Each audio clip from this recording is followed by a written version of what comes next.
Ramstein Alloy, it's not just another exercise, it's the exercise that we do here every 3 times a year with every rotation. It's a great opportunity for all nations that participate or they are just nearby, just Poland or Germany, that to get together, to train together in a special environment like this part of the NATO is. And we join all together, the tankers, the fighter jets, the controllers, and we plan together, we fight together, we debrief, and we bring back home some lessons learned. We are not here alone, we are here on the shoulders of giants because we've been doing it here for a long time, so now we are getting really good. For example, when the hoses are free, you call, I'm ready to get some gas in these code words that we have for that. They clear you, and then you are close to the hose, and then when you are clear, you approach, you contact, and there's this positive flow.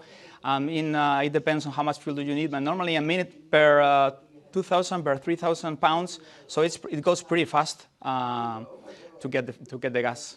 It is indeed a dangerous operation. But the thing is, we do it every time, we do it in the same way, so your brain gets used to what you want to see, the velocity, the way you approach the big jet is in a way that you are not going to break anything.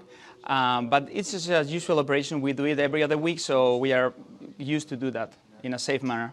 Now I understand that NATO is this common language. It might be English, but there is something underneath, which is they are the procedures. For example, if I am embedded with some Germans flying, that means I pretty much know how they're going to conduct their operation. Of course, there is some personality in every nation, in every unit, but we can transfer here, train the next day. There is no warm-up phase. We don't need really too much to work together.